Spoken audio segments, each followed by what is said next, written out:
Oh, wait, I didn't do my whole thing. Wait. Hi, my name's Caitlin. I read a lot. Welcome back to my channel. I'm currently in my car. Well, not my car, but like my parents' car. I have started reading Daughter of the Deep by Riordan. I think I'm going to make this video a reading vlog because I have not been reading lately. And I feel like doing a vlog may actually help keep me accountable, perhaps. I know for sure that I'm going to finish reading this, and I'm starting it as I start it, so high hopes for this vlog that it actually makes it to the internet by the end of the year. I just read the foreword. What is it called? I think it's called the foreword. Yeah, the foreword, which is written by Roshani Chokshi. I can't read her handwriting. Chokshi, I think. And Roshani is actually part of Rick Riordan Presents. I'm pretty sure all of Rick's other books don't have forewords, so I was really surprised to see it. And then there's also an introduction by Rick Riordan himself, and it basically talks about the background to why he wrote this particular book. And based off of what I read and understand, it's loosely based off of 20,000 Leagues, is it Under the Sea? Which is like a Disney movie, I think. And I've never heard of it, so I might watch it while I read this. And it's also based off of the descendants of Captain Nemo, who is a character created by the French author Jules Verne in the 19th century. Also never heard of him.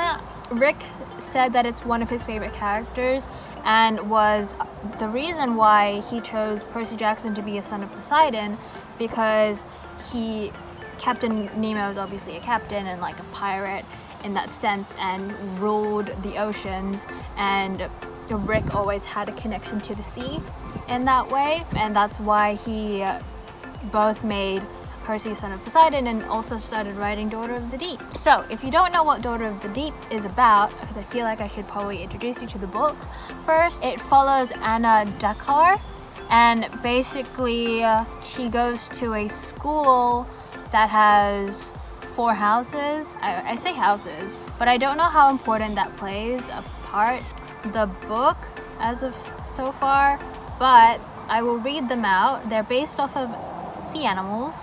We have the House Dolphin, which specializes in communications, exploration, cryptography, and counterintelligence. We have House Shark, which has command, combat, weapon systems, and logistics. Camp Cephalopod, which is engineering, applied mechanics, innovation, and defensive systems. And then we have House Orca, which is medicine, psychology, education, marine biology, and communal memory. Based off the synopsis at the back, from what I understand, something bad happens, and her whole life is changed. And then, so their school, Harding Pencroft, has a rival school called the Land Institute. So I'm assuming it's gonna be like ocean versus land. And then we have, so she's a descendant of Captain Nemo. And then basically, I'm sure they have to deal with the tragedy that happens because I guess maybe the ocean could probably be at risk. I don't know. I don't know a lot about it. I'm going to be fully transparent in saying that when this book was announced, I of course was excited about it, but I was like, it's not Percy Jackson. But I trust Rick Riordan. I trust his writing. I trust literally anything that man creates. So I picked this up as soon as I could. I also want to mention this is a Rick Riordan thing, so I was going to mention it in another video, but I just want to mention it now. Rick is writing a Colangelo book. I say Colangelo, but it's like it's a Nico D'Angelo and Will Solis based book. I don't know if it's going to be told from both of their perspectives or only one. I don't know a lot about it, but it was announced on the release date of this book. He announced that Colangelo book was happening in 2022. which is next year. So that's very, very exciting. Nico D'Angelo is one of my favorite characters. Not my absolute favorite, but he's one of them. I'm hoping it follows the Hunters as well, like the Hunters play a part in it as well, because I feel like we really deserve a book series about them. As well as that, just a really quick theory off the top of my head, I'm pretty sure it's going to be about Bob. If you haven't read Heroes of Olympus, here's a spoiler. We meet Bob in Demigod Files of the quest with Percy, Talia, and Nico, and Percy removes the memories from Iapetus. I'm not saying that right. I'm not saying it right, I know, but I'm going to spell it out. Iapetus? Petus, I think that's how you spell it. And he was a Titan, but Percy erases his memory. That's in Demigod Files. Because of the erased memory, Percy names him Bob, which I think is very original. And then we see him again, like Bob, in House of Hades, and he seemingly gives his life for Percy and Annabeth so that the two of them can get into the doors of death and meet the other 7 at the House of Hades. Don't hear anything else after that. After House of Hades, we just know that Percy and Annabeth are sad about it. But in, I think it's Tower of Nero or maybe Tyrant's Tomb, Nico is talking about how he's been having nightmares and dreams and visions about Bob, or like something is calling to him in Tartarus, which is where Bob and Damatian are. Damatian is the giant that also helped them back in Tartarus. So I'm assuming that that is what the Solangelo books will follow. I don't know if it's a series. I'm pretty sure it will be a series. I know Rick likes his series. That being said, I had a feeling that Rick was going to write that, because when I was reading Tower of Nero, I realized that he still left quite an open ending, which is kind of his thing, because he doesn't like tying things off super duper cleanly, because he always leaves just a little bit to the imagination, which I have always liked for him as a writer. So I'm not surprised that he's coming back to this world, and I'm excited to see the Percy Jackson world from a different perspective, and one that we've seen since the beginning of the books, like the OG books, like Percy Jackson and the Olympians, and see how Nico specifically has seen the entire thing, and he's always been a supporting character, but he's played pivotal parts in each of the series, but he's never been the main character. So I'm excited to see what Rick Riordan does with that, and especially what he does with Solangelo and the whole thing. Also, I want to say that it's being co-written, I'm pretty sure. I don't know a lot about the writer who's the co-author, but his name is Mark Oshiro. There are some books on my TBR that are written by him, but I haven't yet read any of his work, so I can't give an opinion as of yet. I will do some more research, but this video is not about them. I just felt like now would be a good time to talk about it, because I don't really want to make a whole video solely about this, because I don't have enough information and it's just really too early to tell. Also, I want to say the Rick Riordan covers are so cool. Look at that, and it's embossed as well, you can feel it. Anyway, I love the Rick Riordan covers. And if you didn't know, this is YA. Actually, no, this is middle grade still. It is based off of a 15-year-old, so that's actually no, that's not even middle grade, that's YA. Okay, no, I'm pretty sure it's considered YA. Percy Jackson is considered middle grade. Heroes of Olympus is YA middle grade. So, in case you wanted to know.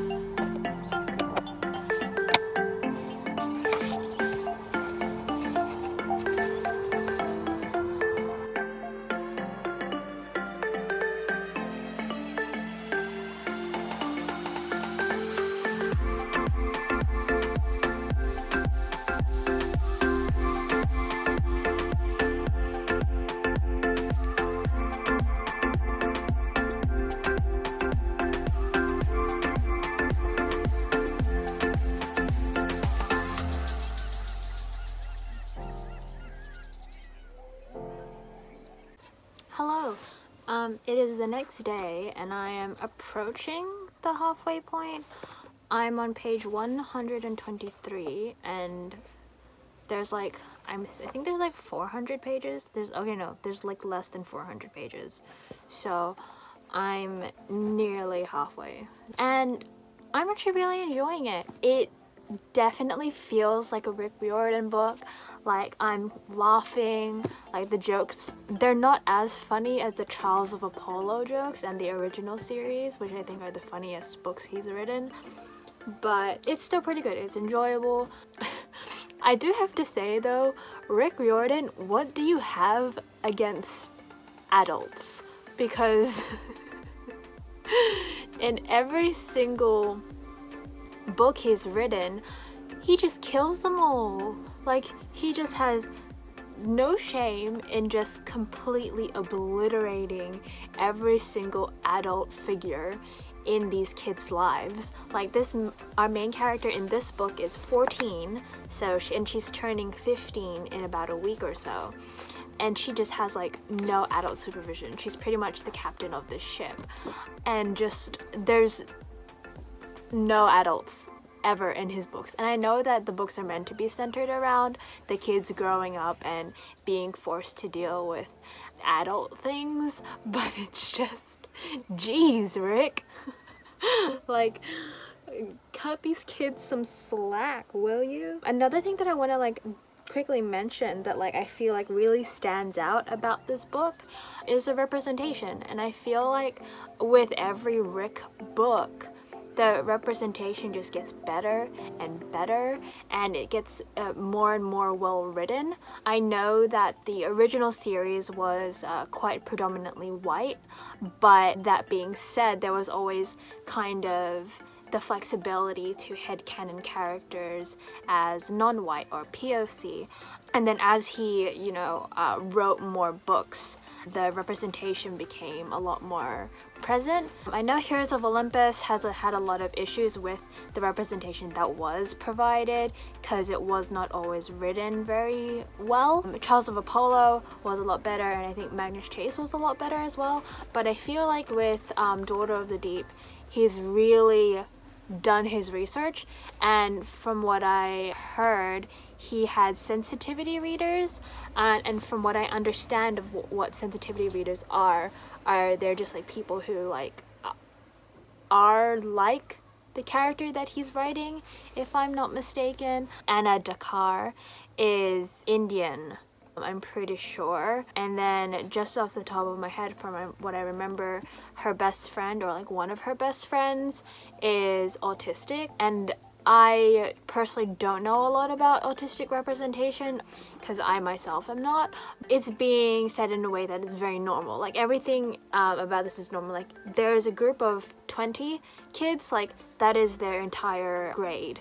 And there's a wide range of ethnicities and characters and different representation, and I feel like it's so natural. Like, it doesn't seem like, obviously you can't force representation because people are always going to be different colors and different ethnicities and whatever. I don't know why people say that representation can sometimes feel forced, but I get, like, in the way that it's written, like, it feels very natural that way. Another character, Gemini, I really like his name because I'm a Gemini, but Gem is a Black Mormon kid, and that's like how he's described, and it's said explicitly that is what it is, and it's like, it's normal. And then we have a Portuguese character, we have a Spanish character, I'm pretty sure as well. Her name is Tia, and there's just like a wide range, and I think Rick is good at representation. He's not the best.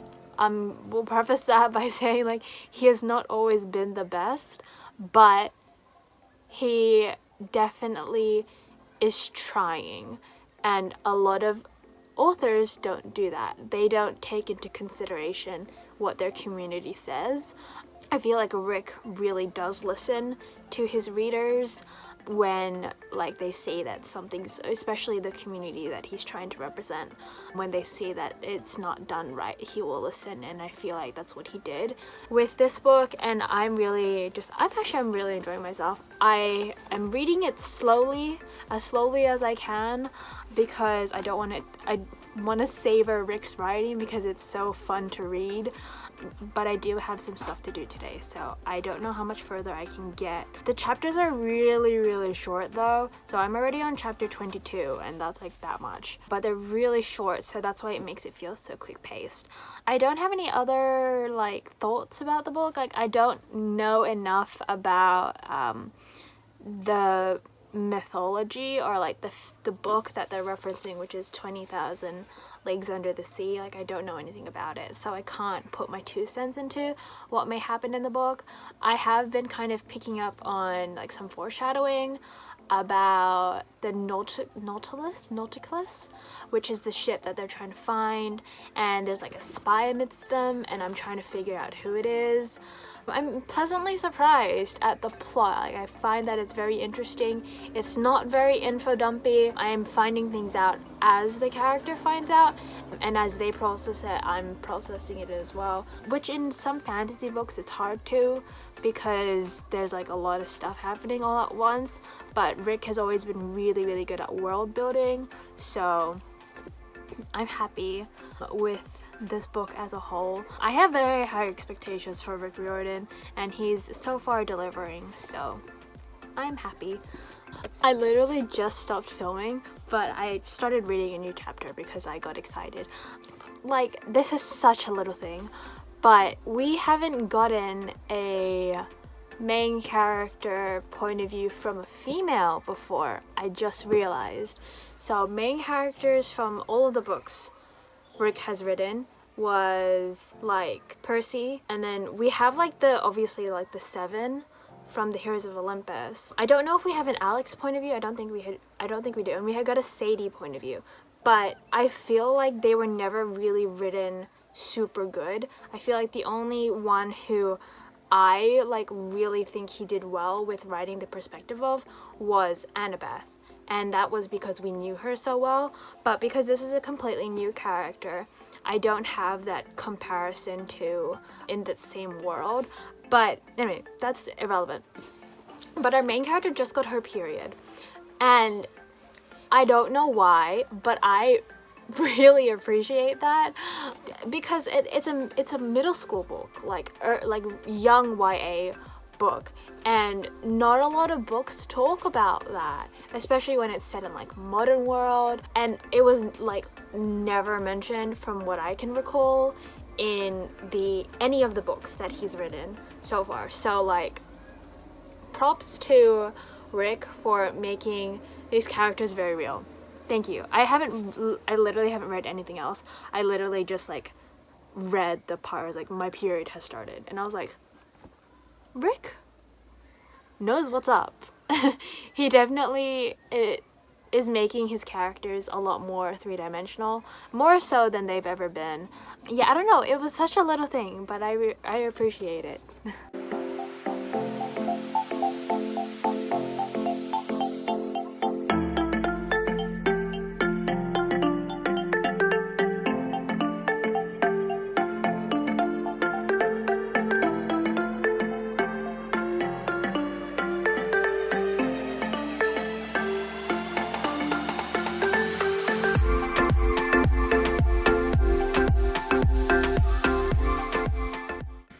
Hello.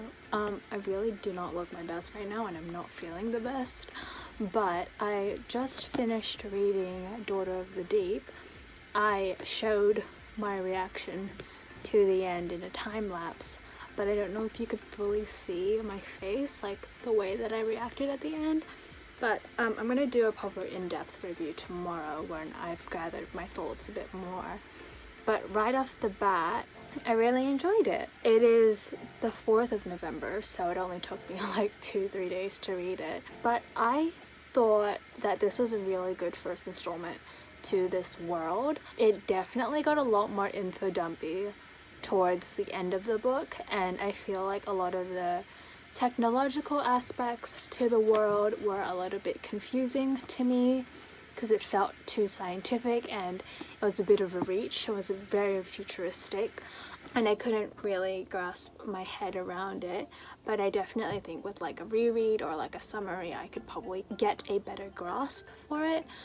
I really like our main character. I feel like she really grew into her own by the end of the book, and I really like the ending.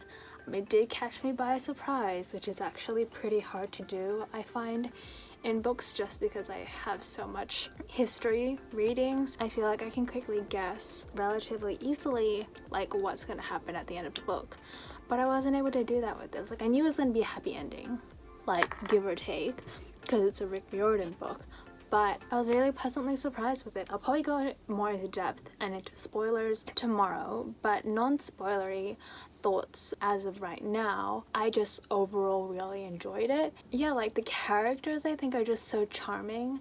Like, they're just young kids, like they're 14, 15. They're making 14, 15-year-old jokes, but they're also like trained as if they're Navy SEALs, but they have that air of lightness and still have that depth that Rick Riordan characters have.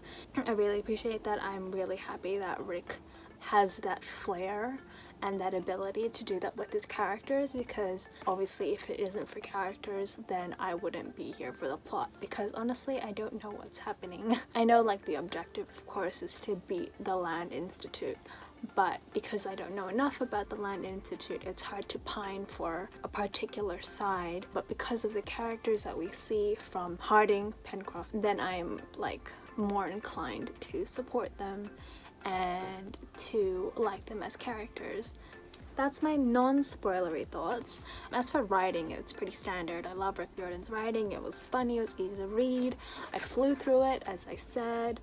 At the end, it does have a quick acknowledgements, and I mentioned this at the beginning of the video, or like earlier in the video, that there was sensitivity readers, which was Ridhi Kamal Parekh and Lizzie Huxley Jones. So I was correct in saying that he had sensitivity readers, and he also had someone, a retired Navy officer and professor of oceanography, who's also a deep sea explorer, which is where he gets all of the technical things from the book. And I think that's really cool, except I didn't understand any of it, so it was hard to appreciate things that I didn't understand, but it is what it is.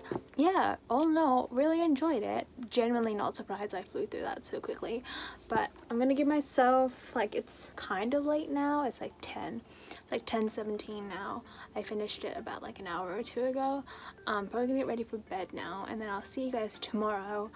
I'll probably maybe go into depth some of the spoilers.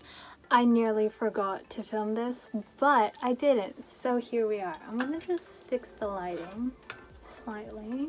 I don't know if that helps, but my background is so messy. I'm so sorry, but I'm in the process of moving, and that's going to be a disclaimer in almost every video I film from now until moving process, which is now until the end of the month basically. So I just have like a ton of like stuff everywhere constantly, and it's driving me insane. Anyway, let's talk about Daughter of the Deep by Rick Riordan.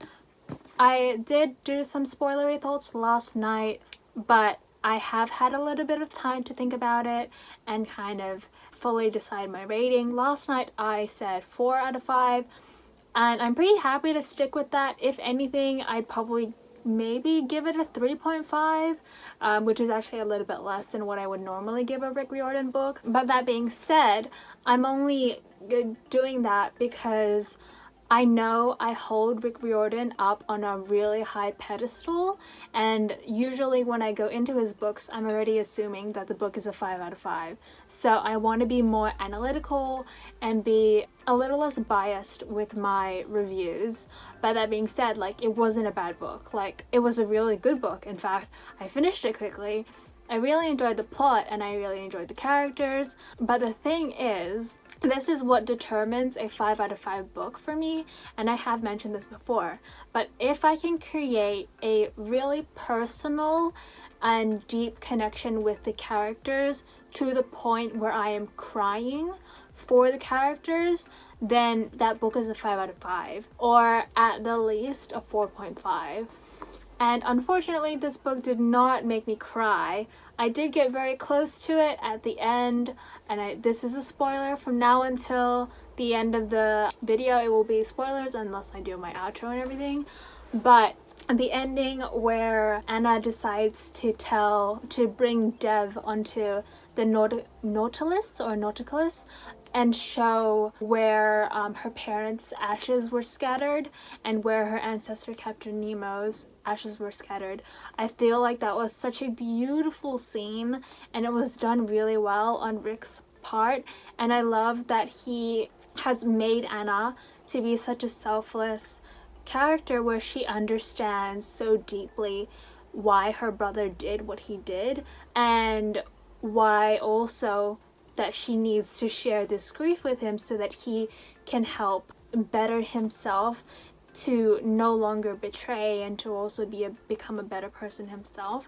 And it was just really touching to see that, and I really like that about her character, and that was probably the strongest connection I had to her in this book was at that moment, because in this book I feel like she didn't really showcase a lot of emotions. Like, she was always boom, boom, boom, gotta go. And I understand that because there was so much happening, but Rick never gave her a chance to be fully emotional about what was happening to her and to fully grasp the entire situation.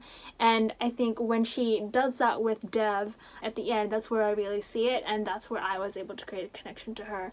And also with Dev, like his entire betrayal, his arc, which isn't complete yet, I really liked it. I didn't see it coming. I did say yesterday that I was really surprised that I didn't see it coming, but it kind of makes sense because to be fair, we only see him for like 1 or 2 scenes at the beginning and then he's just gone. Yeah, like it was really surprising. It caught me off guard, and I'm really happy that Rick did that because it doesn't happen very often. Rick is constantly surprising me, and I really appreciate that as a reader and as an author, and as having him as my favorite author. Other things that I really enjoyed about this was the really close relationships we have between the freshmen. I said yesterday that like they really mesh together well as actual freshmen and as actual 15-year-olds. They have, you know, their friction and every now and then, but like they're just kids and they feel like kids and they're funny and their relationships are so wholesome. And I really like it, and it reminds me of the way Camp Halfwood feels, where it just makes me feel cozy and safe, and I feel like I would be really good friends with them if I was 15 again. I'm no longer 15. I'm no longer the target audience for Rick's books, but that's okay. I'm 5 years older now. But the thing with Rick Riordan books is that they're so timeless. And I'll say this again and again and again for Percy Jackson, because Percy Jackson and the Olympians is one of the best series in the world, in my opinion, which is correct, because it is so timeless. It fits any age. Like, if you look at the age demographic that it's targeted at, it's 9 to 12, but I'm 20 years old. The grip Percy Jackson has on me is never gonna go.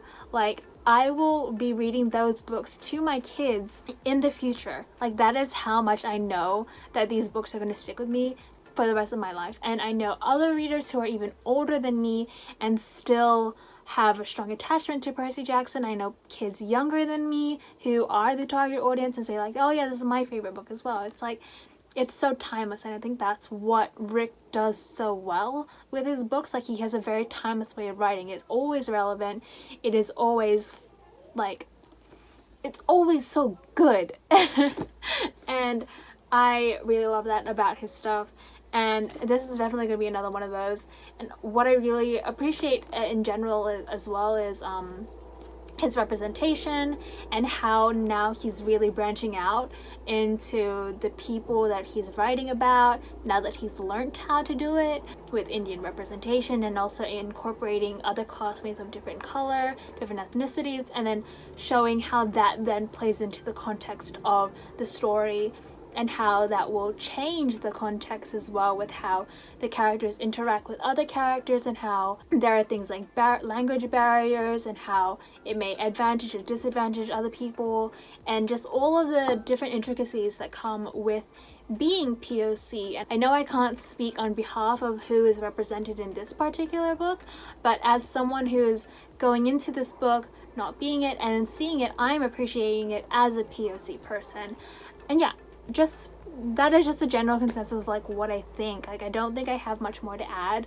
There's like obviously nothing I would change about this. Actually, no, there's one. The info dumping. I did say this last night, but I'll just say it again. It got really info dumpy about the technicalities of the Lagan guns. I think that's how you, is that what it's called? Like the special guns that they use, and they're talking about the scientific side to it and like how it works in cold fusion and like all this nautical stuff. Yeah, I don't know how I feel about that because it was really confusing to me, but I still enjoyed like the book overall and the plot. It was really interesting, and I feel like I definitely learned something about the ocean, but it was really scientific and technical for my liking. One more thing I just want to bring up, it's not like a criticism or anything, but like I really like how the submarine has feelings. It's such a like a little thing, but it reminds me of Festus the dragon from Heroes of Olympus, who, you know, is a machine but was able to communicate with Leo Valdez, and he and Festus had their own feelings, and the submarine also has its own feelings as well, and I think that's really sweet, and I can't wait to see how the relationship between the submarine and Anna changes and develops over the next book. I'm pretty sure it's going to be a series. I would be very, very surprised if it was just a standalone, but it feels like a 3 to 5 book series. But yeah, that is kind of all that I like want to say. Like, it was a good book. I think my final rating will be 4 out of 5, but if we're gonna be really like analytical about it, then I will give it a 3.5. But I would read it again. In order to fully understand the plot and everything, so I'll probably read it again when the next book comes out. Hopefully there's another book, because I do want to know more about Anna and how Dev comes into play. Also, quickly, my favorite character is probably Esther. I really like Esther, and the way that her autism is portrayed is really interesting, because I have seen other portrayals of autism in like TV shows, and Atypical is probably one of the best representations I've seen, and I feel like that translates really well in this sense. Like, I think the way he wrote her was really, really well done. It was real, genuine, and I feel like it was done really well. So yeah, I think that's all I have to say. In general, Rick Riordan is really good at characterization. I think I could talk on and on and on about his characterization and how distinct Rick Riordan characters are, but I'm not going to do that. So I'll just say it as a whole so that you know, Rick's characterization is one of my favorite things about his writing. That is all I'm going to say. Thank you so much for watching this video. I don't know when it will come up on the internet because as I said, I'm moving and my laptop is kind of messed up at the moment, so we'll see, but I hope this gets to you soon, hopefully before the end of the year. If you enjoyed this video, make sure you give it a like. If you want to see more of this face, more reviews like this, I don't know why I said it like that. I can do reading vlogs, or I can do like proper in-depth book reviews, but I feel like the reading vlog is a lot more casual, more relaxed, and it's not as full-on for me to edit, so that's always a win in my books. Yeah, that's all I have to say. If you want, you can also click the notification bell so that you get notified every time I post, but other than that, it is approaching evening for me. I think the sun's gonna set soon, so have a good evening, but otherwise have a what's my outro? Wherever you are in the world, have a good morning, have a good afternoon, have a good evening, have a good night, and goodbye. I always forget this, but I will also link down below my Goodreads, where I put a review, like a written review, which is a little bit more in depth, and also my Goodreads profile, my Instagram profile, and anywhere else that you can find me. I also made a Twitter, because I love Twitter and I've been kind of addicted to it for the past couple months. So if you want to follow me there, it'll be down there. Okay, goodbye for real.